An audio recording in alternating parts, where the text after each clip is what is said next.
안녕하십니까? 잘들 지내셨습니까?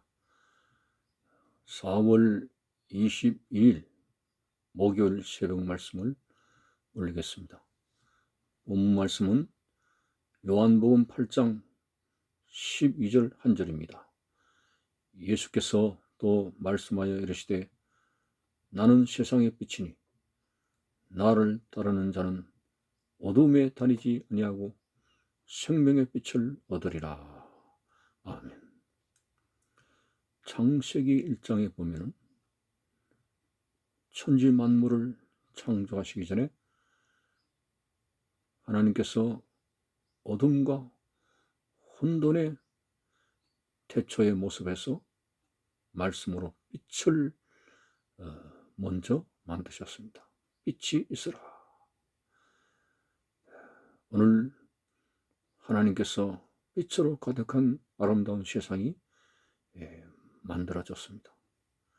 그러나 안타깝게도 인간은 하나님의 말씀을 어기고 불순종하는 죄를 지음으로 말미암아 하나님이 창조하신 이 아름다운 세상에 참으로 칠흑 같은 영적 어두움인 죄악된 세상이 되어졌던 사실입니다.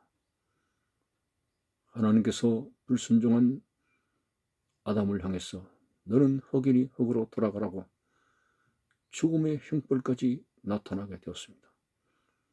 그래서 우리는 비유하건대 하나님을 진리의 빛으로, 생명의 빛으로, 그리고 사탄과 사탄의 추종자들, 죄를 쫓는 자들을 어둠의 사람들, 어둠의 세력이라고 일컬어 질 수 있겠습니다.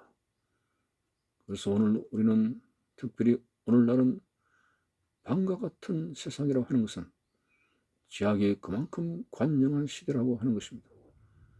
예수님께서도 당시에 노아의 방주 사건을 언급하시면서 노아 때도 하나님의 말씀을 불순종하여 물의 심판을 받았는데 예수님 당시의 시대도 노아 시대 그보다 더한 것이라는 죄악에 관영한 그런 세상을 설명하기도 했으니 지금 이 세상은 타락한 사탄의 문화에 젖어서 거기에 흡수된 채 정말 길 잃은 양처럼 하나님을 떠나 죄악의 늪에서 허우적거리는 깊은 밤과 같은 세상이라고 했습니다.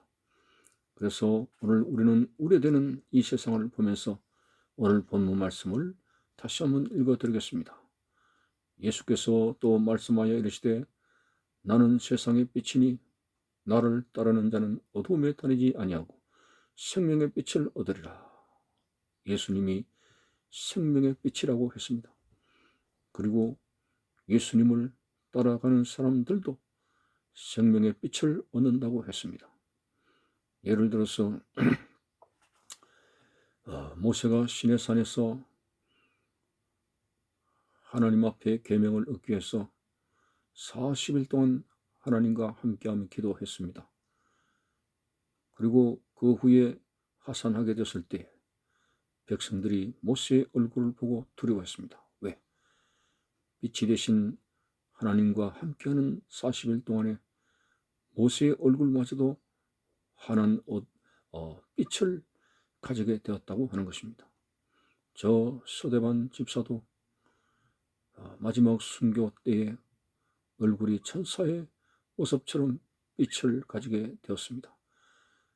참으로 그 같은 그 예를 들어서도 우리가 빛 대신 주님을 따라가게 되고 주님의 말씀을 순종하게 되고 주님의 말씀을 지키게 되고 주님의 말씀을 이제 믿게 되는 생활로 평생을 살아갈 때 우리는 예수님이 생명의 빛이신 것처럼 우리들도 생명의 빛으로 살아갈 수 있으며 사망에서 생명으로 옮겨지는 그런 정체성을 가지고 살아갈 수 있다고 하는 것입니다. 자, 그래서 오늘날은 이 죄가 득실 그러는데 우리가 알다시피 세상의 여러 가지 드라마나 영화에도 권선징악이라고 하는 그런 차원에서 죄를 지은 사람은 벌을 받게 된다는 결과로 드라마가 연출이 되어집니다. 그렇습니다. 그게 성경적이죠. 죄가 있는 곳에는 벌이 있습니다. 죄가 있는 곳에는 하나님의 심판이 임합니다. 자, 오늘날은 죄가 관영하였으므로 하나님의 심판이 진노가 임박하다는 사실까지도 느껴질 수가 있습니다. 노아 홍수 때도 노아 시대의 사람들이 하나님이 사람을 지으심을 후회하실 정도로 그러한 죄에 빠진 생활을 했습니다. 그럴 때 하나님이 심판을 내리신 것이죠. 소돔과 고모라 성의 사건에서도 죄악이 관영하기 때문에 하나님께서 그 소돔 고모라 성에 유황불비를 내려서 심판하시지 않았습니까? 오늘 노아 홍수 때보다 소돔과 고모라 성의 어떤 상황보다도 결코 지금의 죄는 만만치가 않습니다. 자, 오늘 우리는 이렇게 죄악에 관영한 시대의 마지막 하나님의 심판이 올 수도 있다는 사실 앞에서 어떻게 하면 우리는 죄를 씻는 생활을 할 것인가를 고민해야 됩니다. 다시 말해서 골고다에 흘리신 예수 그리스도의 피를 의지하며 날마다 회심에 찬 생활이 필요하다고 하는 것입니다. 저 애굽의 장자의 죽음에서 유월절의 잔치가 무엇입니까? 바로 어린 양의 피가 문설주와 임방에 발렸을 때에 죽음의 재앙이 넘어가지 않았습니까? 오늘날 구약시대의 유월절의 잔치가 바로 예수 그리스도의 갈보리 언덕의 사건입니다. 우리 예수 그리스도의 피를 믿고 의지했을 때에 우리의 죄가 주홍같이 붉을지라도 양털같이 희게 된다고 하는 것입니다.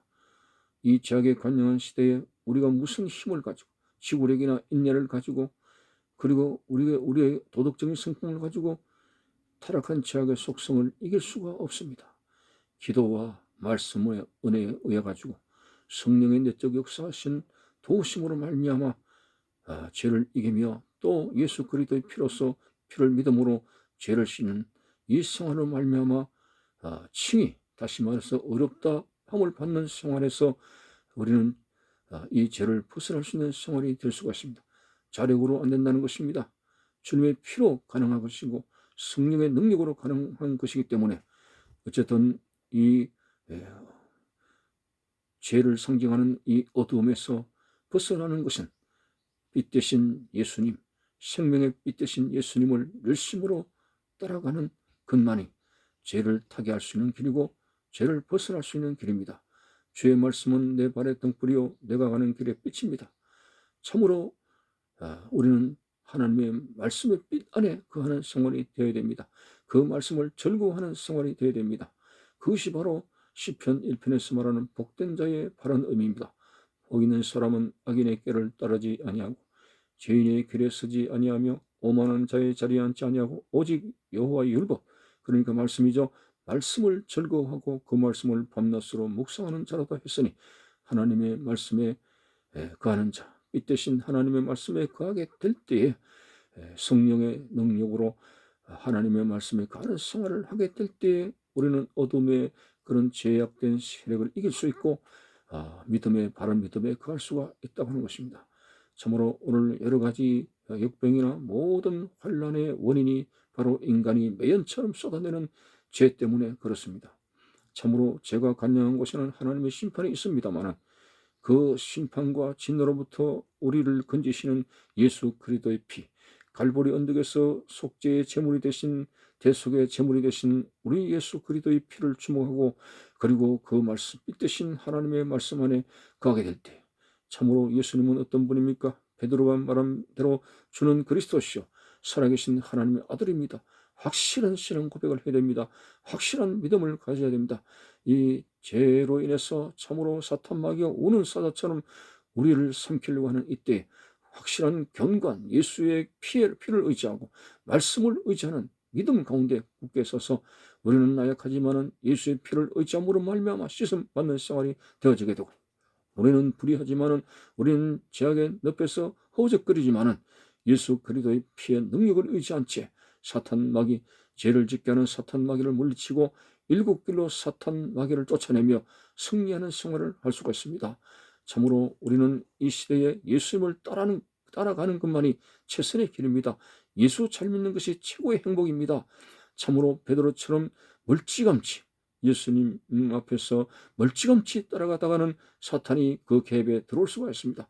사탄이 틈을 타지 못하도록 바짝바짝 하나님의 말씀을 따라 적극적으로 믿음 생활하는 이 시대가 되어져야 됩니다. 그것만이 죄를 피할 수 있고 죄를 이길 수 있고 제약된 세상을 이기며 승리할 수 있는 그런 믿음의 생활이라고 하는 사실을 생각하고서 우리가 무엇을 먹을까 입을까 마실까 세상 사람들이 쫓는 생존 경쟁의 대열에서 수고하는 그것만이 최고의 것이 아니라 어떻게 하면 하나님 앞에 쓸 것인가 라는 관점에서 우리의 영혼을 주님의 피로 깨끗하게 씻으며 어두운 제약된 세상을 벗어나고 생명의 빛 되신 예수님을 열심으로 쫓아가는 믿음의 생활이 되어져야 될 것입니다. 감사합니다.